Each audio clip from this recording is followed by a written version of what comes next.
Querido Deus e bondoso Pai, nós te bendizemos, Senhor, por tua graça e por tua misericórdia derramada sobre nós todos os dias. Nós entendemos que estamos aqui no ministério que o Senhor mesmo colocou para que andássemos nele, para a honra e glória do Senhor. Esse trabalho que tem sido feito arduamente, né, desde o começo da pandemia, com o Will, com o diácono Will, com o presbítero Denilson, com o Ricardo, começou também o Guilherme, o presbítero Carlinhos, perseveraram, e outras irmãs que estiveram aqui, a Cléris Marques, também estavam aqui, a Sônia, o Silvio da Vera, muita gente, irmão, muita gente, não vou falar mais, o Senhor conhece os corações e essas pessoas, o Senhor sabe do valor que elas têm para nós, para a nossa classe. Nós te bendizemos por esse instrumento precioso que é a internet. O Senhor colocou à disposição dos irmãos e das irmãs para que a sua palavra, as tuas doutrinas, os teus caminhos sejam espalhados pelo mundo. Nós te pedimos a unção do teu Espírito sobre o nosso irmão Will, neste momento, que vai ministrar, que teu Espírito esteja iluminando, como sempre tem feito, né? Inspirando, iluminando, direcionando as palavras dele, para que tudo que a gente venha fazer aqui seja do teu agrado. Toca os nossos corações e as nossas mentes, para que nada venha nos atrapalhar nesse momento. Abençoa também os que estão participando pelo YouTube, e que o Senhor, a bênção do Senhor esteja com eles também. Abençoa os que vão abrir depois, que vão assistir essa aula depois, em outros dias. O Senhor já está lá no futuro, esperando e abençoando eles. Porque o Senhor se agrada quando a sua palavra é lida, o Senhor se agrada desse tipo de conduta, o Senhor se agrada quando nós o buscamos em espírito e em verdade nos adoramos também. Nós te bendizemos, te agradecemos, te pedimos, edifica-nos através da exposição dessa aula. Em nome de Jesus. Amém. Amém.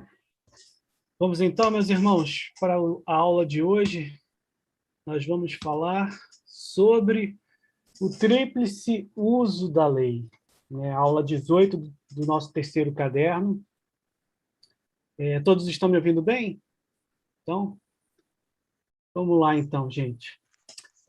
A gente já está falando, começou a falar, né, sobre a questão da lei, quando eu acho que é importante a gente fazer uma revisão, quando a gente, há duas aulas anteriores, 2 aulas atrás, a gente falou sobre o antinomianismo, né, que é uma maneira, na verdade, é uma maneira herética de olhar para a lei, né? A gente já conversou um pouco a respeito disso, de como é errado a gente olhar para o Antigo Testamento e dizer isso está ultrapassado. Agora, nós não somos mais obrigados a fazer nenhuma dessas ações, né? Nenhuma obediência à lei, né? E seria opcional para as nossas vidas, né? Isso. O antinomianismo ele prega isso, né? De que uma vez que Cristo morreu pelas nossas vidas, tanto faz, tanto fez você obedecer ou não à lei. É isso que fala o antinomianismo. E a gente conversou um pouco sobre isso. E na aula anterior, que foi o presbítero Iaco, a aula sobre antinomianismo foi o Maurício que deu, a do legalismo, que é o extremo oposto do antinomianismo. Ela foca de uma maneira exagerada na lei, quer dizer, o que seria isso? Você realmente encontrar ações de justificação na prática da lei, né? E isso, a gente conversou, teve uma conversa muito proveitosa, o presbítero Iaco, que ministrou essa aula, e a gente viu que também é um erro, né? Olhar para a lei esquecendo da verdade do Evangelho, né? Que é a verdade plena que veio através de Jesus Cristo, né? E o quanto a gente pode incorrer no erro. Por causa da nossa natureza pecaminosa, a gente pode acabar atribuindo um valor exagerado a condutas, né, que a gente tem no seio da igreja, as proibições, as restrições e os mandamentos que a gente crê que tiveram um propósito no Antigo Testamento, tiveram uma valia ali naquele tempo, mas passou esse tempo, né? Eu achei que foi muito sábio do presbítero Maurício, foi ele que mencionou, fez essas 3 divisões em relação à lei, né? A distinção do caráter civil das leis, do caráter religioso e do caráter moral da lei de Moisés. E o que a gente pode dizer a respeito de, olhando para a lei, o que é atribuído de uma maneira mais plena, né, que não muda do nosso Deus, é o caráter moral. Esse é o aspecto da lei que, de fato, a gente precisa dar atenção, porque ele diz respeito àquilo que é bom e que Deus colocou nas nossas vidas, né? Agora, aquilo que é cerimonial, aquilo que é civil, das leis civis, né, de comportamento, a gente pode conversar um pouco mais sobre isso, mas a gente vai se deter agora num ensino que não está propriamente baseado naquilo que o nosso autor, o Sproul, leu nas Escrituras e extraiu dali. Na verdade, esse tríplice uso da lei, ele é uma doutrina que a gente encontra nas Institutas de João Calvino, né? Eu até dei uma folheada nas Institutas para ver se eu conseguia passar exatamente o local onde ele pega essas informações, mas eu tive uma dificuldade em fazer isso, né?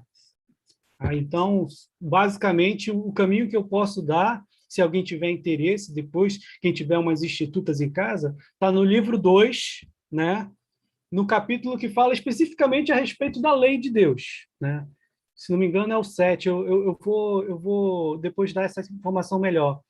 Mas o mais importante é que ele faz uma sintetização de todo esse conteúdo que está ali, né?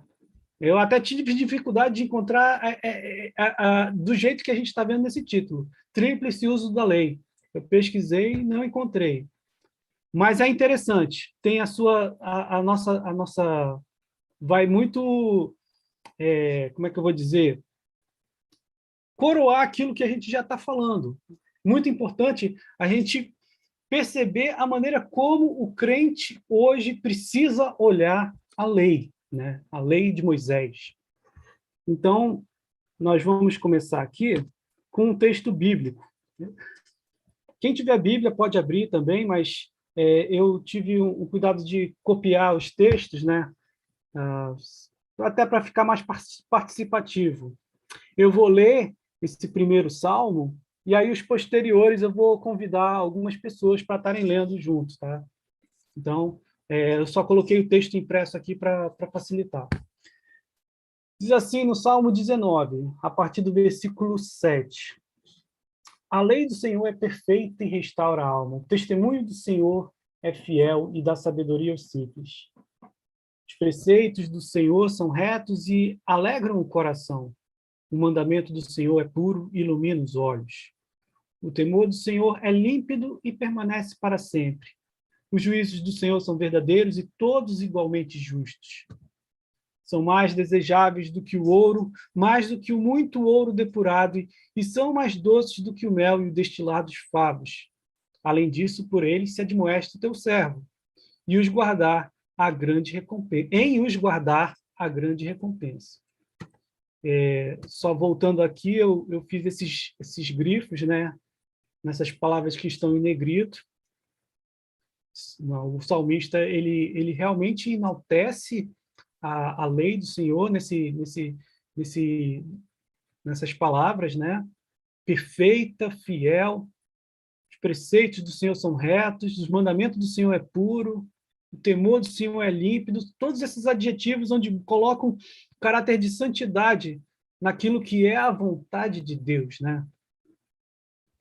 E aí, seguindo o texto, no versículo 10, eu grifei esse desejáveis, porque eu acho assim que a gente vai falar um pouco a respeito, nessa lição, a respeito do problema de se desejar a lei de Deus e não poder alcançá-la, né?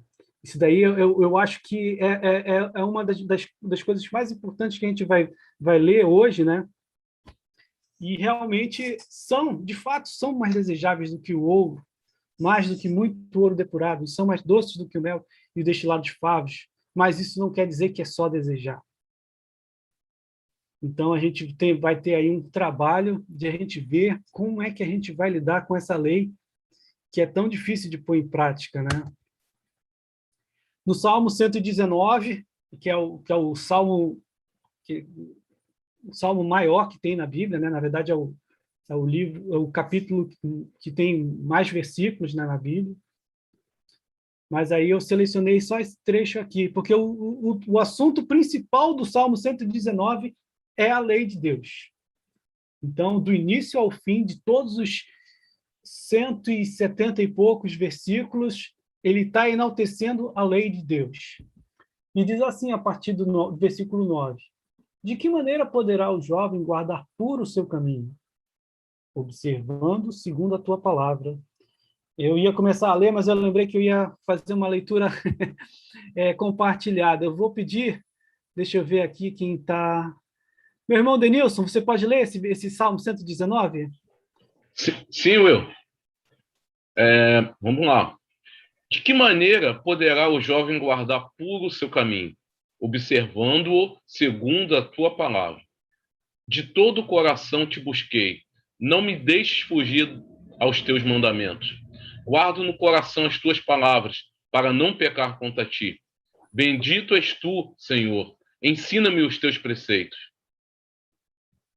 Com os lábios tenho narrado todos os juízos da tua boca, mas me regozijo com o caminho dos teus testemunhos, do que com todas as... Mas me regozijo com o caminho dos teus testemunhos do que com todas as riquezas. Meditarei nos teus preceitos e as tuas veredas terei respeito. Terei prazer nos teus decretos. Não me esquecerei da tua palavra. Obrigado, Denilson. Amém. Uma vez mais, salmista, agora continua esse momento de louvor à lei do Senhor, que é perfeita, né? E quanto ela é desejável para ele, né? Então, meus irmãos, vamos ao primeiro aspecto da lei que o Sproul narra aqui, né? Se você estiver vendo essa imagem que está aí, é uma pintura, né, de João Calvino. Esse texto que está aqui é do Sproul, né? Eu coloquei aqui, mas ele deixa claro que essa doutrina foi tirada das Institutas. Então, tudo aquilo que ele está trabalhando aqui, João Calvino já tinha trabalhado no seu tempo, né? Primeiro propósito da lei: ser um espelho. Quem pode ler isso daí? Fátima, você consegue ler esse texto para a gente?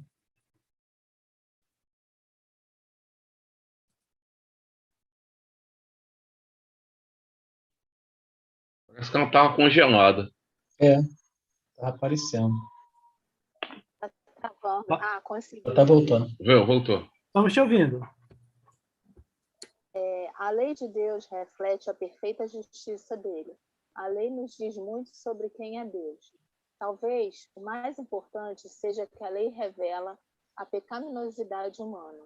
Agostinho escreveu: a lei ordena que depois de tentarmos fazer o que foi ordenado e sentimos nossa fraqueza debaixo da lei, aprendemos a implorar e a ajuda da graça. A lei revela a nossa fraqueza para que busquemos a força que se encontra em Cristo. Nesse aspecto, a lei funciona como um severo espelho escolar que nos conduz a Cristo. Obrigado, Fátima. Então, nesse primeiro momento, né, nesse primeiro aspecto da lei, a utilidade, o propósito que ele está marcando aqui é o direcionamento a Cristo, né? Ali deixa quando ele está citando Agostinho, né? Eu vou aqui como ele colocou aqui, está entre aspas. A lei ordena que depois de tentarmos fazer o que foi ordenado e sentirmos a nossa fraqueza debaixo da lei, quer dizer, nós olhamos para a lei e pela nossa experiência com ela, nós vemos, não dá para fazer, não dá para fazer. E tanto é que a lei, ela não foi dada ao homem para ser aquilo e ponto final, né? Quem se lembra bem do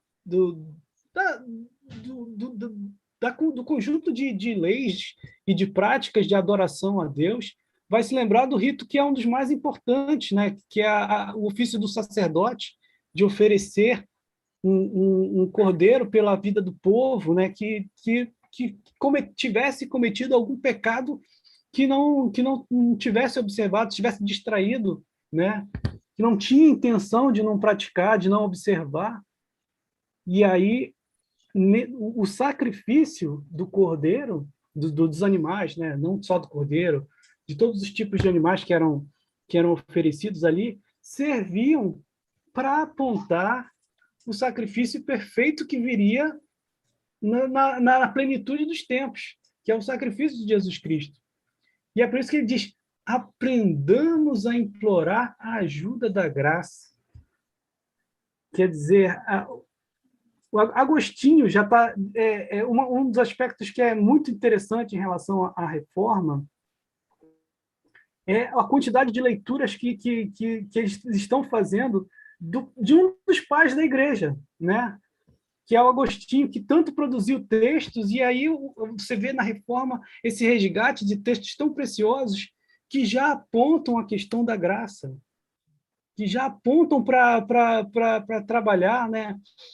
A gente percebe que ali que em algum momento da igreja, da história da igreja, se perdeu, né, a questão da graça, e aí entrou a questão das indulgências, e a gente vê a quantidade de desvirtuamentos que aconteceu ali, e a reforma, através desses estudos, esses apontamentos que Agostinho fez, ela pôde resgatar o sentido correto de olhar a graça de Deus através de Jesus Cristo.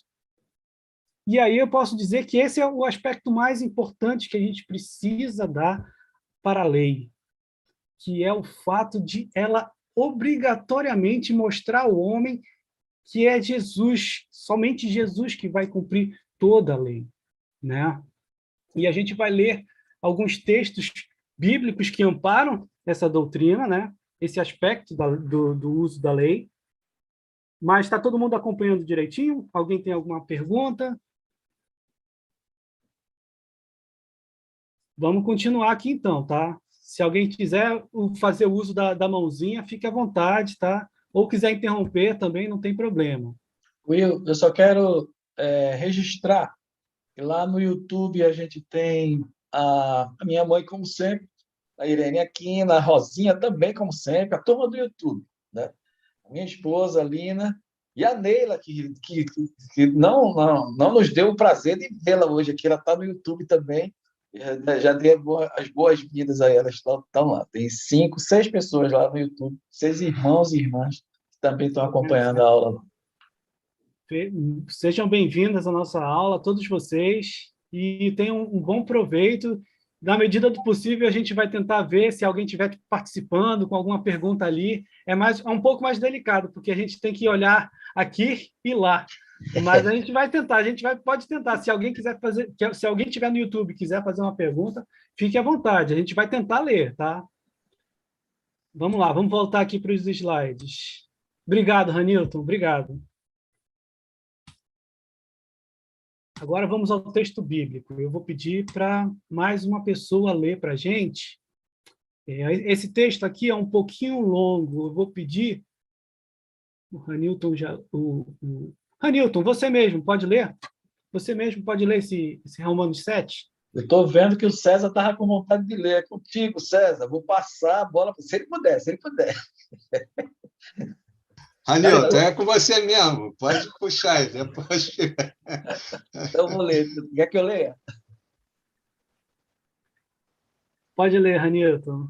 Vou ler. Que diremos, pois? é a lei pecado? De modo nenhum. Mas eu não teria conhecido o pecado senão por intermédio da lei. Pois não teria eu conhecido a cobiça se a lei não dissera: não cobiçarás. Êxodo 20, 17, Deuteronômio 5, 21. Mas o pecado, tomando ocasião pelo mandamento, despertou em mim toda a sorte de concupiscência, porque sem lei está morto o pecado. Outrora, sem a lei, eu vivia, mas sobrevindo o preceito, reviveu o pecado, e eu morri. E o mandamento que me fora para a vida, verifiquei que este mesmo se me tornou para a morte, porque o pecado, prevalecendo-se do mandamento, pelo mesmo mandamento, me enganou e me matou. Por conseguinte, a lei é santa, e o mandamento santo e justo e bom. Acaso bom se me tornou em morte? De modo nenhum. Pelo contrário, o pecado, para revelar-se como pecado, por meio de uma coisa boa, causou-me a morte, a fim de que, pelo mandamento, se mostrasse sobremaneira maligno. Bem. Continua? Pode continuar. Porque bem sabemos que a lei é espiritual. Eu, todavia, sou carnal, vendido à escravidão do pecado. Porque nem mesmo compreendo o meu próprio modo de agir, pois não faço o que prefiro, e sim o que detesto. Ora, se faço o que não quero, consinto com a lei, que é boa. Nesse caso, quem faz isso já não sou eu, mas o pecado que habita em mim.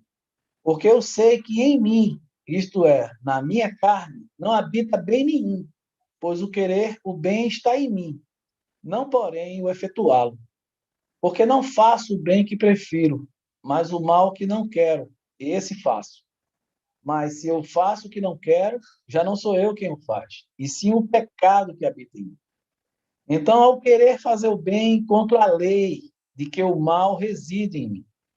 Porque no tocante ao homem interior, tenho prazer na lei de Deus, mas vejo nos meus membros outra lei, que guerreando contra a lei da minha mente, me faz prisioneiro da lei do pecado que está nos meus membros. Desventurado homem que sou, quem me livrará do corpo desta morte? Graças a Deus por Jesus Cristo, nosso Senhor, de maneira que eu, de mim mesmo, com a mente, sou escravo da lei de Deus, mas segundo a carne, da lei do pecado. Então, meus irmãos, obrigado, Ranilton. Valeu. Esse texto é muito precioso, porque ele está mostrando justamente esse aspecto da lei que a gente não é simplesmente uma questão de escolher obedecer ou desejar obedecer. Existem duas leis aí, ficou muito claro nessa segunda parte, né? Agora estou vendo aqui. Olha só o versículo 22. Porque no tocante ao homem interior tenho prazer na lei de Deus, mas vejo nos meus membros outra lei guerreando contra a lei da minha mente. Me faz prisioneiro da lei do pecado que está nos meus membros. Então, meus irmãos, a nossa natureza pecaminosa não nos deixa cumprir a lei de Deus, né? Eu sei que muitas pessoas podem ter assim, né, dificuldade em lidar com a questão da lei. Só, na verdade, assim, talvez alguém que não tenha tido a oportunidade de ler o Antigo Testamento, sobre o que é a lei, né? O que é essa lei? Mas, assim, para facilitar para todos vocês, nós temos a questão dos 10 mandamentos, né? Uma sistematização de toda a lei de Deus. E a gente percebe ali, naqueles 10 mandamentos, que as demais leis ali de Moisés, elas estão fazendo sempre referência, né? Porque um conjunto de leis adorar a Deus sobre todas as coisas, os 4 primeiros mandamentos, e os 6 restantes, né, amar o próximo como a si mesmo. E ali você percebe que ali nós estamos falando de condutas, né? De práticas. Não terás outros deuses, não, não guarda o dia do sábado, honra pai e mãe, não matar, não adulterar. E ali a gente percebe assim que talvez as pessoas, talvez por uma limitação, talvez a pessoa possa dizer assim, beleza, eu não faço nada disso. Mas aí o mandamento 9, aí o mandamento 9 é o que faz cair essa teoria de todo jeito, né? Não cobiçarás. Eu acho que foi Francis Schaeffer, a primeira pessoa que eu li que mencionou isso, não sei se foi ele que alertou para esse problema, que é o fato de o mandamento 9, o não cobiçarás, ser aquele que está lidando com a questão do interior do homem, com o desejo dele. Quer dizer, não é pecado somente as práticas, mas também aquilo que você pensa. E é desse desejo pecaminoso, né, que provém, que é toda a conduta das práticas que vão contra a lei de Deus. Então, a gente está falando que a lei de Deus ela envolve não somente esse conjunto de leis que balizam as nossas práticas, mas como também a nossa mente. E é aí que a gente percebe a nossa falha generalizada, porque nós, conhecedores, sondando as nossas mentes, a gente percebe não há um bem, não há um bem interior em nós. Pelo contrário, a gente vê o nosso coração propenso ao mal todos os dias. Todos os dias. Né? E a gente vai continuar aqui nos textos bíblicos, porque ali no final ele fala: graças a Deus por Jesus Cristo, nosso Senhor. E por que a gente tem que dar graças a Deus por ele? Por causa disso, né? Porquanto o que fora impossível à lei, no que estava enferma pela carne, isso fez Deus enviando o seu próprio Filho em semelhança de carne pecaminosa e no tocante ao pecado. E com efeito condenou Deus na carne o pecado, a fim de que o preceito da lei se cumprisse em nós, que não andamos segundo a carne, mas segundo o Espírito. Então, no próprio livro aí de Romanos, no capítulo posterior, né? Cadê? No capítulo seguinte, e ele vai falar que é Deus quem opera tudo, toda a nossa salvação. Da nossa parte, se dependesse de nós, estava todo mundo condenado, porque ninguém consegue praticar todos os mandamentos da lei. Então, foi necessário vir o próprio Deus na pessoa de Jesus Cristo para se oferecer como aquele sacrifício lá do Antigo Testamento, que era o substitutivo, né? Onde o hebreu ele trazia lá a novilha, o seu animal, para ser imolado, para que transferisse a culpa para o animal e não para si. E isso já era um espelho daquilo que Jesus Cristo iria cumprir, né? Só mais um texto. Gálatas 3, quem pode ler? Agora o César. César, você quer ler? Bem. Ok. De maneira que a lei nos serviu de aio para nos conduzir a Cristo, a fim de que fôssemos justificados por fé. Exatamente. Obrigado, César.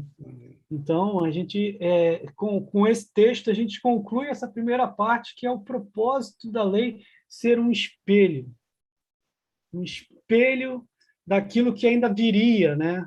Em termos, nós estamos falando em linha do tempo, um espelho daquilo que viria, que seria a plenitude de Deus, a plenitude do cumprimento só viria na pessoa de Jesus Cristo.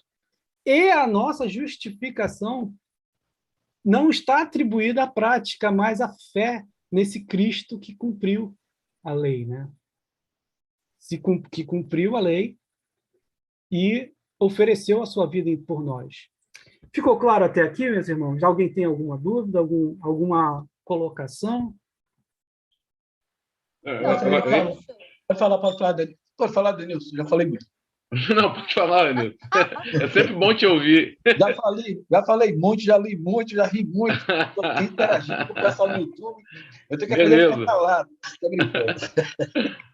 Pode Não, falar. até para pegar um gancho no que o Will falou, né, lá sobre o Milton Schaeffer, né, a lei do Senhor é perfeita até nesse sentido, né, que a lei que a gente conhece, né, do homem é um conjunto de regras que normalmente ele é feito para quando a pessoa cometer um fato ela ser aplicada, né?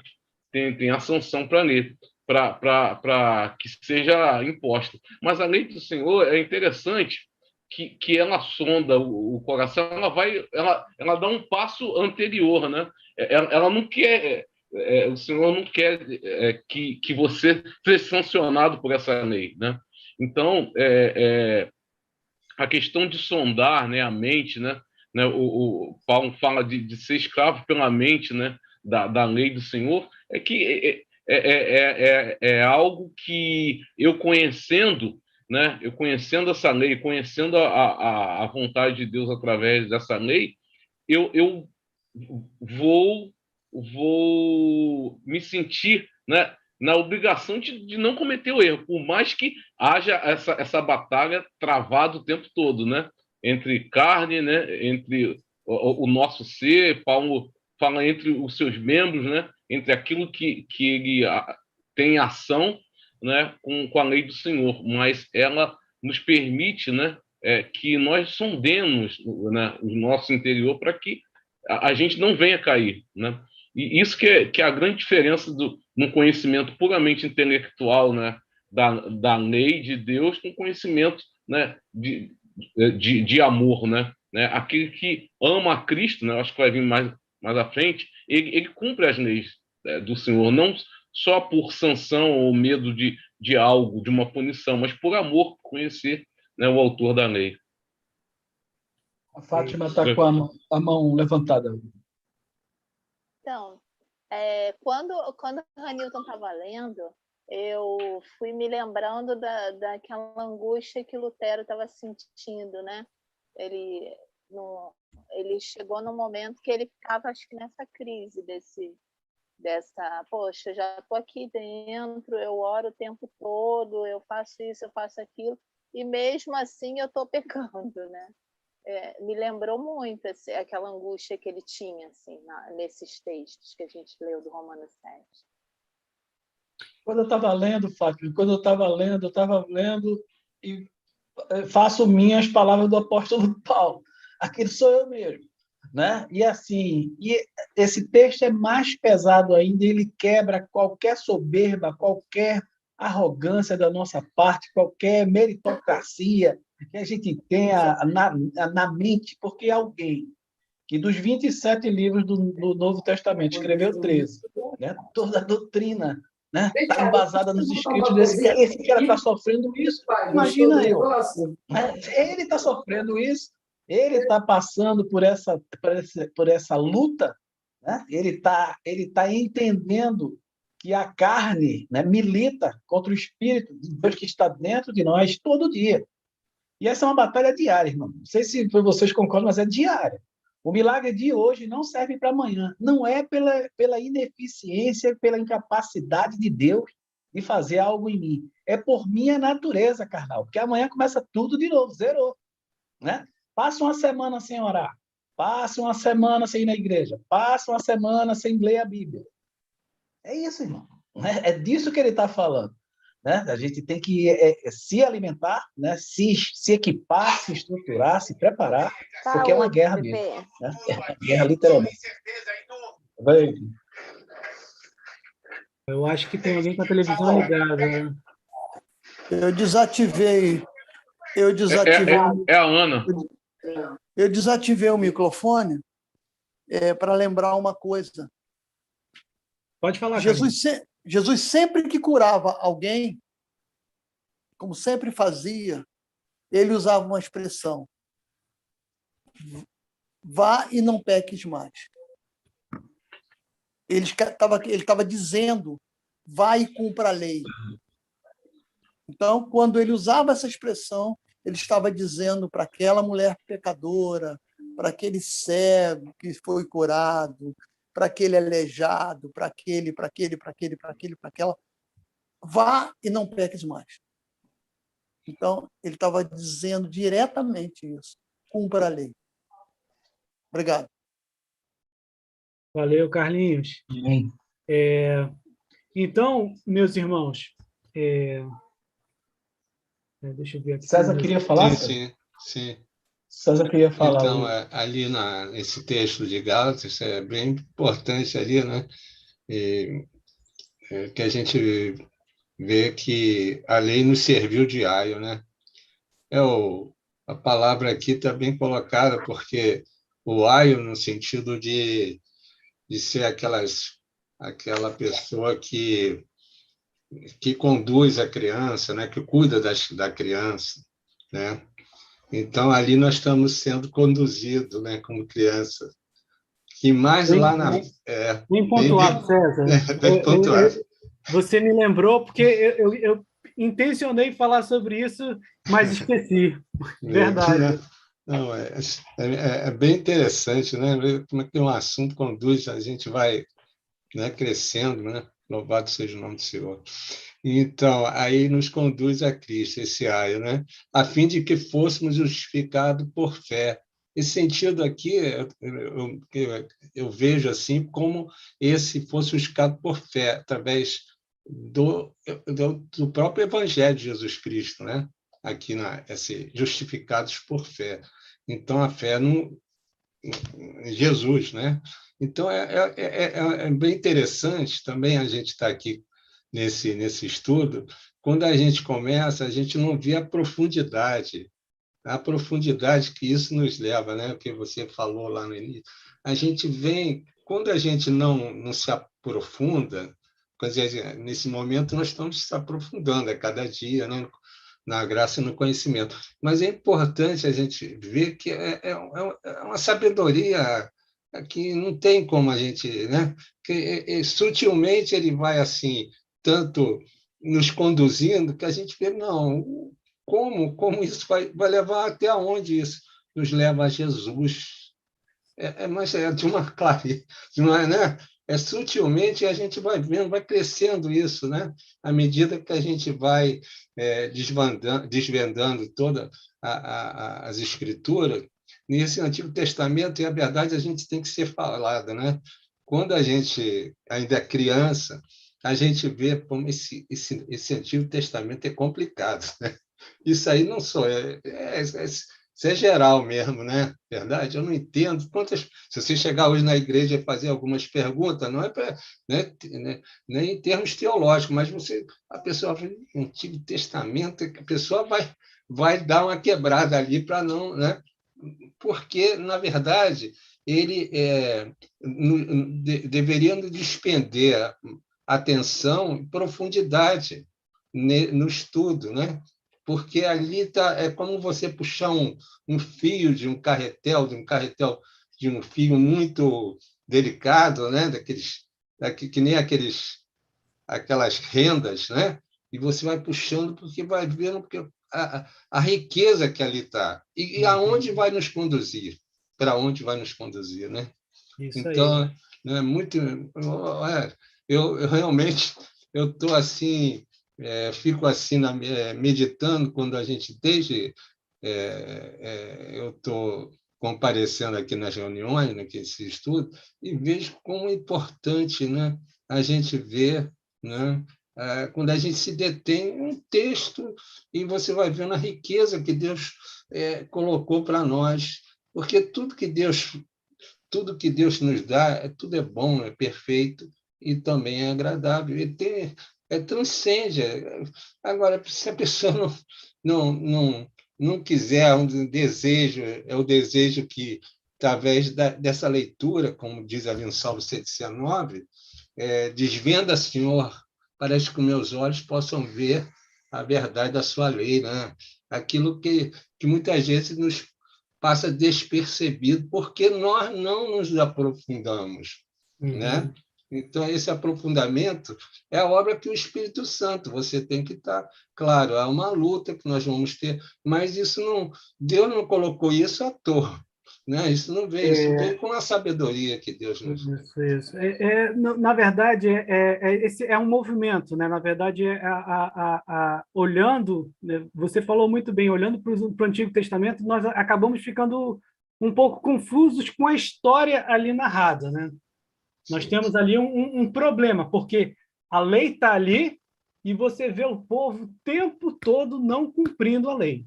O tempo todo. E no final da lição eu vou falar sobre um episódio que que é relacionado com a pergunta 4 da lição, para quem estudou, que é uma pergunta complicada de responder. Não sei se você tentou fazer o esforço de responder essa pergunta, mas é algo que todo mundo vai ter dificuldade de responder quando olhar essa pergunta.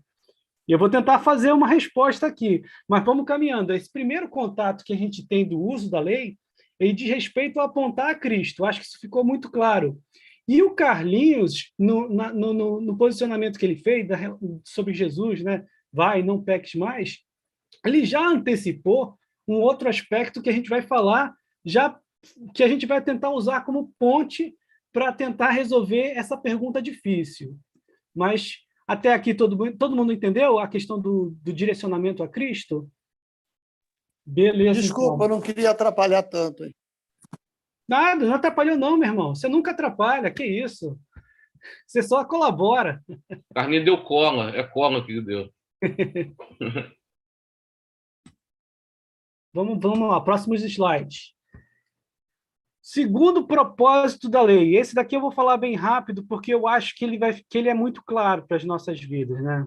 Que é o de restringir o mal. E aí, deixa eu ver quem ainda não leu. Ana, você pode ler para a gente esse texto?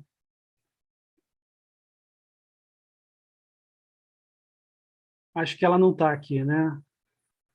Quem pode ler? Carlinhos, você pode ler esse texto?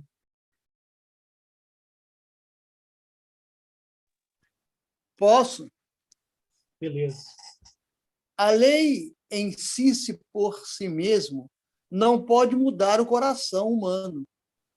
Ele pode, entretanto, proteger o justo do injusto.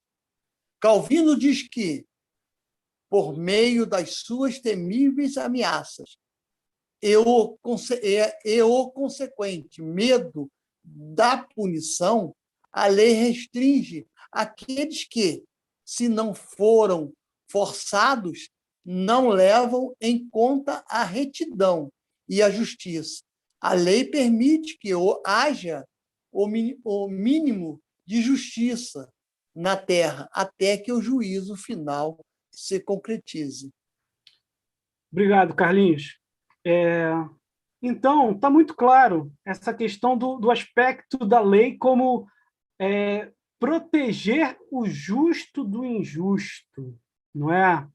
Eu acho que fica muito evidente quando a gente percebe sobre os mais variados aspectos das escrituras, quando você vê muitas leis,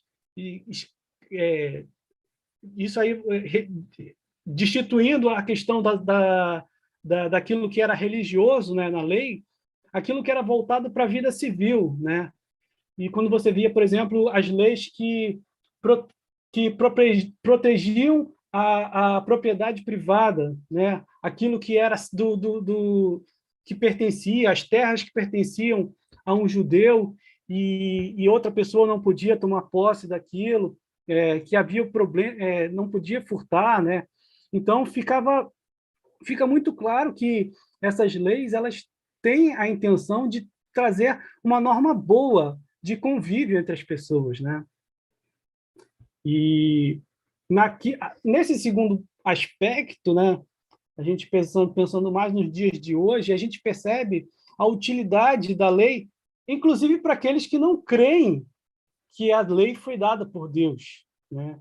Onde a gente muitas vezes você vê a lei, não furtarás, não matarás, Todas essas coisas são muito boas para o convívio na sociedade, né?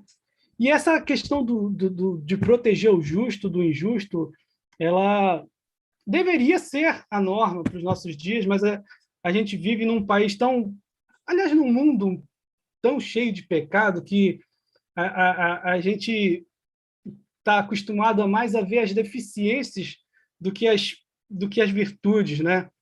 E a gente vê que, embora nós sejamos uma democracia, a gente tem tanta dificuldade de lidar com as questões que são relativas à justiça, à realização da justiça, né? Quem já deve ter visto essa parte que fala especificamente sobre o roubo, né? O furto, a pessoa tinha que dar, inclusive, uma reparação, tinha que devolver tudo e ainda tinha que dar um quarto daquilo que roubou para reparar o mal que tinha feito à pessoa. E aí a gente vê, por exemplo, aqui no Brasil, as pessoas que roubam fortunas, né? E aí acabam sendo recebido, não devolvem aquilo que roubou, né? Isso daí ou se devolvem é um valor muito abaixo daquilo que eles se apropriaram, e são presos e ficam pouco tempo, e aí depois, inclusive, até podem ser eleitos de novo. É muito complicado a gente ver que para esse aspecto ele não salta à vista de todos, né? A gente tem um conjunto da lei de Deus. Nós cremos que ela é perfeita porque ela é a lei de Deus, mas também ela traz utilidades boas para o ser humano, né? Agora, se a gente parece que a gente vive num tempo onde, se a gente não lutar por isso, a gente pode até passar por um momento onde essas coisas já vão deixar de ser virtudes, né? E é por isso que é tão importante a gente valorizar o voto, né, dos nossos dias, escolher muito bem aquelas pessoas que vão estar representando a gente. Alguém quer falar alguma coisa a respeito disso? Esse assunto esse aspecto de restringir o mal dá o que falar, né? Se alguém quiser falar alguma coisa, fique à vontade. Mas é basicamente isso que o segundo propósito da lei. Não, eu só me lembro do exemplo que o presbítero Iaco usou semana passada, que eu achei muito interessante, daquele judeu novo convertido, né, para aquela mulher que alegando que a lei não valia, né? Ele usou um aspecto dos 10 mandamentos para ela, né? Falou, não, fala com teu marido que não vai para casa hoje, vai ficar comigo. Ah, que isso? Isso é adultério. Mas, como é que você diz que a lei não serve para hoje, né? Então, é isso aí que você falou. Algumas leis, por mais distante que a pessoa seja do cristianismo, né, ou até do judaísmo, essas leis perduram na sociedade, né? Alguns aspectos dessa lei, né, como um todo, perduram na sociedade como hoje. E são balizadores, né, para uma vida razoável, né? O que fala mesmo, é como se fosse algo que contém um mal, né? Poderia ser muito pior se não tivesse nada desse tipo, né? Ia ser o famoso terra de ninguém, né? A lei, ela serve para conter isso, não? É isso aí. Então, meus irmãos, era isso que eu tinha o segundo propósito. E agora, o terceiro propósito da lei, revelar o que agrada a Deus, né? Deixa eu ver quem ainda não leu aqui. Guilherme Saião, você está aí com a gente? Pode ler para a gente? Podemos ler sim. Vamos lá. Como filhos de Deus, nascidos de novo, a lei nos ilumina quanto ao que agrada o nosso Pai, a quem buscamos servir. O cristão tem prazer na lei da mesma forma que Deus mesmo se deleita nela. Jesus disse, se me amais, guardeis os meus mandamentos. Está lá em João 14:15. Essa é a função mais importante da lei, servir como um instrumento para que o povo de Deus lhe dê honra e glória. Isso é muito importante, meus irmãos. Olha só essa última frase. Esta é a função mais importante da lei, servir como um instrumento para que o povo de Deus lhe dê honra e glória. Você já parou para pensar que não é todo tipo de conduta que honra e dá honra e glória ao nosso Deus? Que ele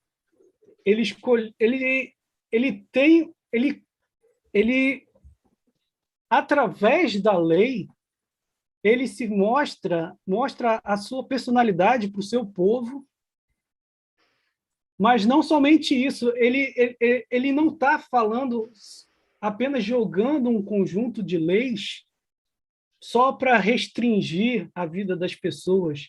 Ele está comunicando um jeito de ser adorado. A obediência a essa lei, né? Essas leis, elas estão mostrando que ele precisa ser adorado dessa maneira.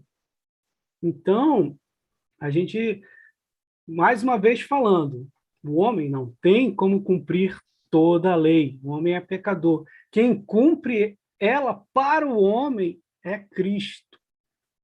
Entretanto, lembrando aqui, inclusive, o versículo que o Carlinhos falou ainda há pouco, quando Jesus realiza uma cura, ele fala, vai, não peques mais.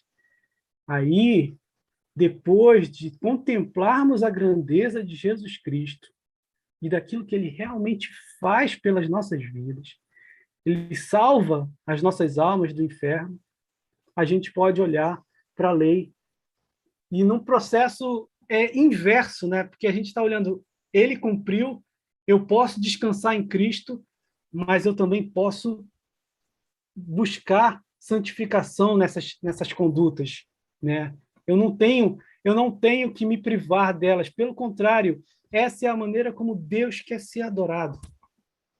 E isso vai fazer toda a diferença para a gente responder aquela quarta pergunta tão complicada. Vamos já mais um texto aqui. Opa, já passei direto. Eu pensei que tinha mais um texto. Eu me enganei aqui na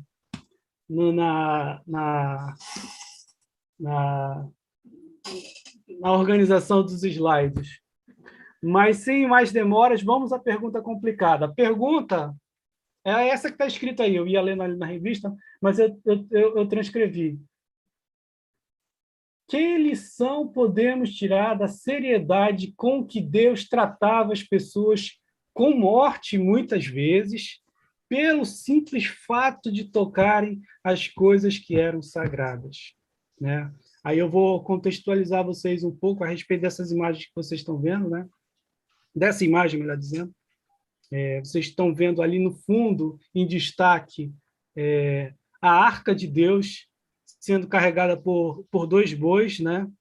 Isso daí diz respeito a um episódio que acontece em 1 Samuel, quando os filisteus eles conquistam a terra de Israel, pegam a Arca da Aliança e a colocam no templo deles, né?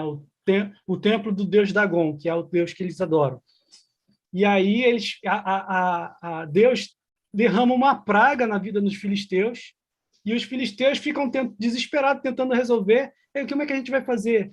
Aí, através de um oráculo que eles tiveram lá, eles disseram, não, vocês têm que devolver a Arca da Aliança para o povo de Israel. E aí eles fazem dessa maneira. Eles colocam a arca em cima de uma carroça, e essa carroça está sendo puxada pelos bois para trazer de volta a Israel, né? Acaba que esse caminho que eles percorrem não é todo o caminho que é feito para ir até Jerusalém, né? Na verdade, nem era esse mesmo o objetivo. Mas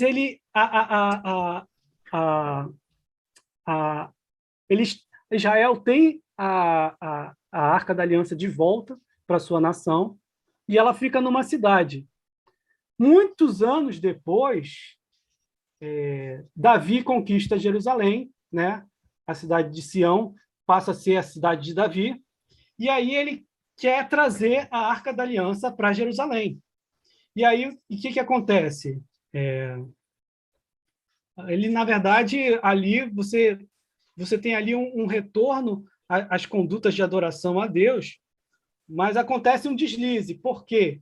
Porque eles tentam trazer a arca do mesmo jeito, né, em cima de uma carroça carregada por bois, e aí acontece um problema, porque esse camarada chamado Uzá, ele está acompanhando a arca, e aí, num dado momento, ele viu que a arca ia cair, né, porque os bois tropeçaram, e aí ele estende a mão para conter a arca, e aí Deus castiga Uzá e ele morre na hora, né? E é por isso que eu quis botar esse exemplo. Não foi tratado sobre isso na lição, mas foi o exemplo que me saltou à vista quando essa pergunta falou de com morte muitas vezes. E esse é um bom exemplo disso, né? Porque isso traz uma percepção para quem não está acostumado com essa história. Poxa, como Deus fez isso? A intenção no coração de Uzá não era simplesmente ajudar? Como é que ele condena esse ato, né? E aí eu vou dar uma resposta aqui para vocês, mas acho que é interessante alguém falar alguma coisa, né? O que vocês acham desse episódio? Alguém quer falar alguma coisa? Porque ele inspira a gente a tentar produzir uma resposta, né? Ou alguém não, ou acha que a maioria não tem uma resposta quanto a isso? Eu tinha até respondido aqui, Will, na lição, mas assim, pelo que você colocou aqui, a resposta até vai muito mais além. Eu tinha colocado que o Senhor tem um zelo por sua lei, né? Nós vemos isso claramente, não é simplesmente uma lei que o Senhor fala, e descumpriu, coitadinho. Não, o Senhor tem um zelo pela sua lei, né? Ele cuida da sua lei. E nós, por conhecermos ele exige isso, né, do seu povo também. Então, eu ia falar que assim, da seriedade com que Deus trata as pessoas, né? O fato, né, de tocarem as coisas sagradas, aqui está bem objetivo, né? De tocar as coisas sagradas. Tu foi bem num ponto específico, mas assim, eu quando tinha idealizado a resposta, tinha pensado até no sentido amplo, né? Das coisas sagradas, né? De tudo que é relacionado a ele, né? Como se deveria ser feito. E a minha resposta tinha sido pelo zelo do Senhor, a sua própria lei. Mas esse caso aí é bem interessante. Denilson, nós não chegamos a Deus, nos aproximamos de Deus de qualquer jeito. Né? É verdade. Porque Deus é santo. Né? Ele é santo, santo, santo, e a gente não entende. Essa é uma das passagens polêmicas da Bíblia. Essa é uma das passagens daquelas que a gente olha para o Antigo Testamento e não quero mais ler, não. Eu não gosto, inclusive, eu não gosto do Antigo Testamento, eu gosto mais do Novo, porque o Deus do Novo Testamento, né, é melhor. Que ignorância, né? Que ignorância. Então, assim, o Deus do Novo Testamento é mais bonzinho. Não faz isso, não tem nenhuma passagem dessa lá. Né? Ananias e Safira. A Fátima está com a mão levantada. Pode falar, minha irmã. Pode falar, Fátima. Então, eu acho assim, que Deus, ele quer a obediência, né? Em todo tempo, eu acho que na Bíblia é falado sobre a obediência, né? Desde Adão e Eva, que ele disse para não comer o fruto, a gente precisa estar debaixo da obediência dele para ter tem as leis, tem os princípios bíblicos, e a gente tem que estar seguindo aquilo ali. E, como a gente estava falando, o nosso coração, a nossa carne, a nossa essência que é pecaminosa, ela vai puxando para o outro lado, né? Então, eu não sei, acho que é uma maneira da gente andar mais próximo de Deus é justamente sendo obediente. Não tem exceção, é sim, sim, não, não, entendeu? Eu acho que é isso. Perfeito. Alguém quer mais falar mais alguma coisa? Eu queria só lembrar que Moisés cumpriu a lei. Moisés relutou no começo, dizendo que era pesado de língua, que não tinha como falar com o faraó, mas Moisés acabou cumprindo a lei. Mas ele recebeu as tábuas da lei, foi dada na mão dele, escrito pelo próprio Deus, e ele desce e, com ira, ele quebra a tábua da lei quando vê o povo em pecado. Deus castigou Moisés. Moisés não entrou na terra prometida. Então, na verdade, ele estava infringindo a própria lei de Deus. Então, Deus mostrou ao povo que aquele grande líder não ia entrar naquilo que eles estavam buscando, rodando há tanto tempo, há 40 anos, para chegar num lugar, numa terra prometida. E Moisés viu a terra, mas não entrou. Então, não cumprir a lei de Deus receber de Deus não só um aviso, não só um alerta, mas muitas das vezes uma punição. Então, eu acho que esse caso é um dos grandes casos do Antigo Testamento. Claro que nosso Deus, lá no Novo Testamento, nosso Jesus, ele nos parece muito mais bonzinho.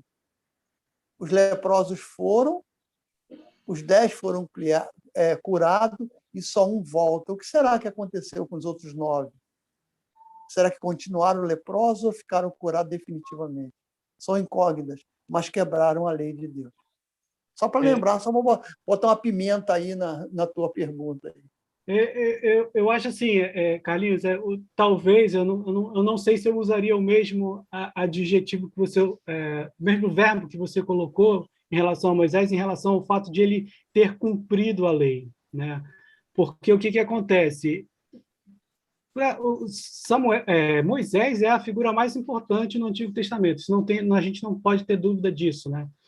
Mas eu acredito que ali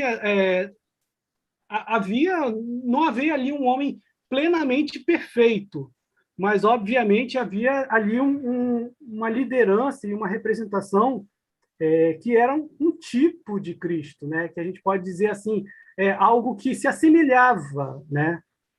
Agora, indo para aquilo que a gente quer falar, realmente, que a gente está tratando até então, de fato, quem olha para isso, poxa, Deus pesou a mão ali de Moisés, ele só fez um deslize uma vez e ele não vai entrar na Terra Prometida, né? Isso daí são perguntas que a gente faz para o texto o tempo todo. O tempo todo, caramba, que peso é esse, né? Eu não sei qual é o horário que a gente está agora, mas está na hora de dar aqui a resposta. Eu encontrei aqui um comentário bíblico, né, que eu tenho aqui em casa, desse pastor, né, o John MacArthur, a foto dele está aí, e é muito interessante, porque ele traz algumas informações que, à primeira vista, a gente não está vendo no texto, mas, para entendê-lo, é importante ver a referenciação do texto, né? Porque olha só o que ele diz, que interessante aqui. Os filisteus usaram um carroção para transportar a arca. Isso está lá em 1 Samuel 6:7. No entanto, a lei do Antigo Testamento exigia que a arca sagrada fosse carregada pelos filhos de Coate. Isso está em Números 3:30-31, 4:15 e 7:9. Usando as varas de madeira prescritas. E aí tem mais referência aí. Então, o povo de Deus talvez você olhe e diga assim, caramba, eles não leram, né? Mas eles deveriam saber. Eles deveriam saber quem é que tinha essa função e como deveria ser feito, né? E aí você está vendo o povo de Deus transportando a arca do mesmo jeito que os filisteus estavam fazendo. E aí ele coloca esse parágrafo aqui, que é muito importante para a gente ter um norte em relação ao caráter de Deus. Por mais inocente que tenha sido o ato, tocar a arca violou diretamente a lei de Deus e resultou em morte. Ver Números 4:15. esse era um meio de preservar o sentido da santidade de Deus e manter o temor de alguém se aproximar dela sem uma preparação adequada. Então, meus irmãos, para finalizar esse estudo todo que a gente está falando, a lei, ela direciona para Cristo, né? É Cristo realmente que é a plenitude do cumprimento da lei, né? Mas a gente tem que, a gente, depois de vislumbrar Cristo e aceitá-lo como nosso Senhor, nós precisamos obedecer à lei. Nós não temos a opção de não obedecer à lei porque é a maneira como Deus se manifestou, que Deus quer ser adorado. Imagina se a gente quer continuar, a partir de então, querendo adorar Deus de uma outra maneira que não foi declarada ali nas Escrituras. Né? A gente está cometendo o mesmo erro que Uzá cometeu. Então, isso é o mais importante, de a gente entender que a santidade de Deus ela é algo que acaba por fazendo confusão nas nossas mentes limitadas, confundindo a questão de... a gente falou isso algumas aulas anteriores, quando a gente estava falando sobre a misericórdia de Deus. Né? Quando a gente acha que o fato de Deus manifestar misericórdia ou não, isso confundir isso com justiça. E Deus é santíssimo, ele é justíssimo, então a gente não pode negligenciar esse aspecto de Deus. Deus é misericordioso? Sim, mas ele também é justo e odeia o pecado. Apesar de amar o pecador e querer que a gente se arrependa e passe a viver como ele planejou para as nossas vidas, né? Ficou clara essa aula? Ficou bem claro, Will. Eu me lembrei de uma outra coisa quando eu vi esse comentário aí do John MacArthur. É um texto que eu gosto. Errais por não conhecer a Escritura e o poder de Deus. Talvez se ele soubesse usar, não teria sido fulminado, e às vezes é muito importante isso, né? Nós conhecermos de fato, né, as Escrituras, a lei de Deus. Mas antes Muito que a gente importante. diga, o Will e o Denilson, irmãos, antes que a gente diga que o Deus do Novo Testamento é mais tranquilo, é mais calminho, mais legal do que o Deus do Antigo Testamento, o Deus do Antigo Testamento, que é o Deus do Novo Testamento, né? Ele diz no Salmo 103 que ele não nos trata consoante as nossas iniquidades. Então, eu sou Uzá, irmãos. Se Deus fosse usar da mesma maneira, dos mesmos métodos, né, que ele estava usando ali contra Uzá, era justo da parte de Deus que ele me atacasse, me matasse. Isso não era nenhuma carnificina, isso era bem feito para mim. É bem feito. Então, Deus é o mesmo. O peso é o mesmo. Deus continua sendo o santo. A gente não pode chegar, e assim eu fico preocupado com as novas gerações, com uma falsa intimidade com Deus. Aquele lá de cima está comigo. Aquele lá de cima, não. Você não pode chegar, né, para Deus e aquele lá de cima. Não existe negócio desse. Né? Assim, se Deus, graças a Deus, eu não sou Deus. Né? Porque se eu fosse Deus, eu era o Deus assim de usar. Eu tinha matado um monte, né? Inclusive a mim mesmo. Né? Porque eu não sou melhor do que ninguém. Eu não sou melhor do que ninguém. E essa consciência, irmãos e irmãs, não é minha. Essa consciência vem da ação do Espírito Santo agindo em mim. Verdade. Né? Eu tenho que me esforçar, e aí entra a lei, como um aio, como o irmão César lembrou bem, como um aio, para o norte, porque o aio ali, ele está conduzindo a gente para aquilo que Deus gosta, mas não é aquilo que a gente gosta. A gente gosta é diferente daquilo ali. Né? Quando a gente decidiu escolher, quando Deus nos deu a condição, e aí entra uma outra lição, que é o livre-arbítrio, que a gente não tem hoje, a gente perdeu lá no Éden, o livre-arbítrio. Quando a gente teve a condição, o livre-arbítrio, de escolher, a gente escolheu mal, escolheu o lado errado. Né? Escolheu seguir lá o que Satanás disse que era contra a lei, contra a norma. Lá, não, mas o que Deus já tinha dito. Então, assim, eu acho muito importante a gente salientar isso nos dias de hoje, principalmente, que se lê muito pouco, quase nada da palavra de Deus. Né? A gente A Bíblia diz em 2 Coríntios, 2 Timóteo 2,15, era um dos motos, ainda, Da EBD. da escola bíblica, da EBD. Procura apresentar-te a Deus aprovado, como obreiro que não tem do que se envergonhar, e que maneja bem a palavra da verdade. Isso é para todo mundo. Isso é para todo mundo. Né? Então, se a gente não brilhar por esse caminho, a gente corre o risco, né, de ser tratado como usar, e não foi nenhuma injustiça que aconteceu com o usar. Tanto que no texto, se o irmão ler lá mais detalhadamente, vai ver que Uzá morreu, mas Davi ficou triste. A responsabilidade foi dele. Ele ficou tristão. Né? Ele sabia daquilo ali. Ele passou na frente, como diz, passei na frente, me dei mal, ficou muito triste. Não é? Como nos entristece também pecar contra Deus. Né? Triste, a gente fica... dói na gente, porque o Espírito Santo está dentro da gente dizendo, não é para fazer não, Anilton, a gente vai e faz. Anilton, não diz isso não, Anilton, a gente vai e diz. Né? Mas Deus, sendo rico em misericórdia, né? Rico, não nos trata com sonhos de iniquidade, que é o mesmo Deus, lá do Antigo Testamento, é o mesmo. Né? Ele nos aceita, ele nos perdoa. Agora vai e não peque mais, como diz o Carlinhos. Vai, não peque não, fica nisso não. Tá? Toda vez vai segurar a arca ali, vou falar mais não, já falei.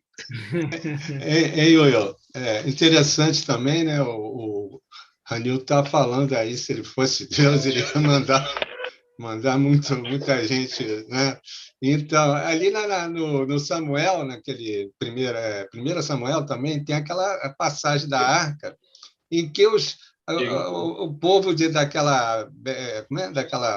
aquele lugarejo deu só uma olhada. Não, eles não tocaram, eles olharam, foram 70 ali que foram fulminados, porque é aquela situação, né? Você dá aquela olhadinha, não, o pecado está ali, mas eu só vou dar só aquela esquinadazinha, mas você já está na mente lá, você já anotou lá o pecadinho aqui, já foi lá, focalizou, então, meu amigo, e foi assim que também levaram, não foram 70, né? Quer dizer, e imagino que o Ranildo poderia ser 700 no caso, né?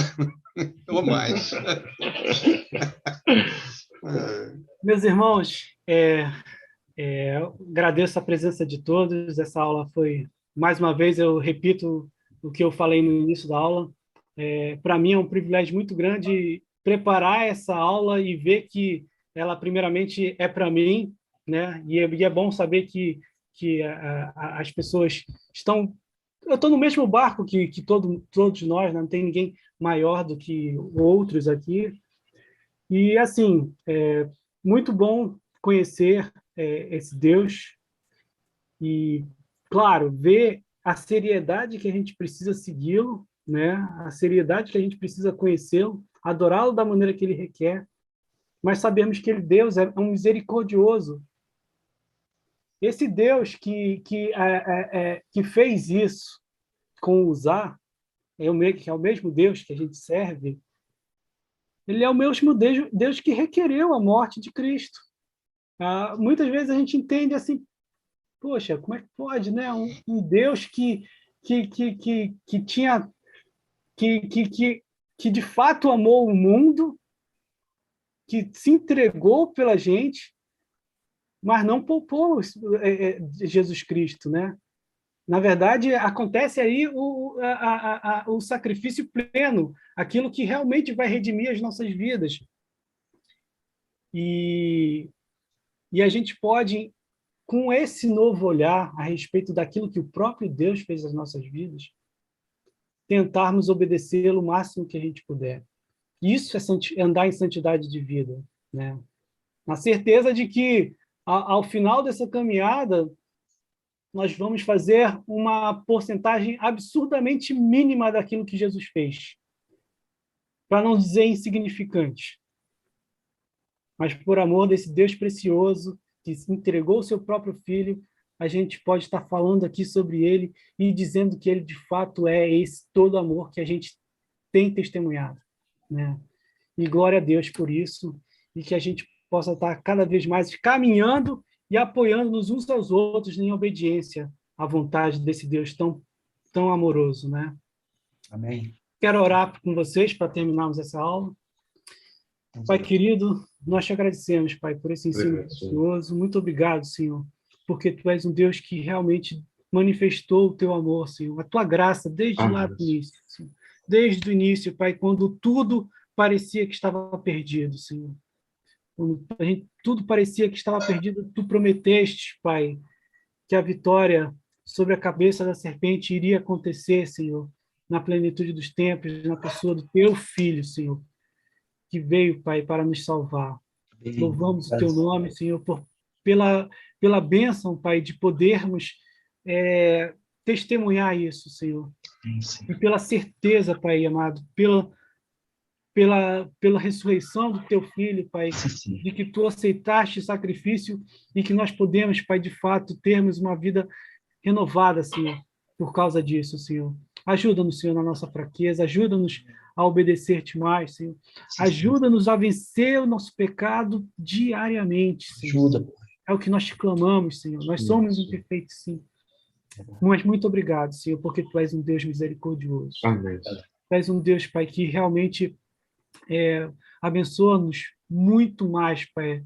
Muito mais do que a gente merece. Muito mais, Senhor. Muito obrigado, Senhor. Em nome do teu Filho Jesus, que nós te oramos. Amém. Amém. Amém.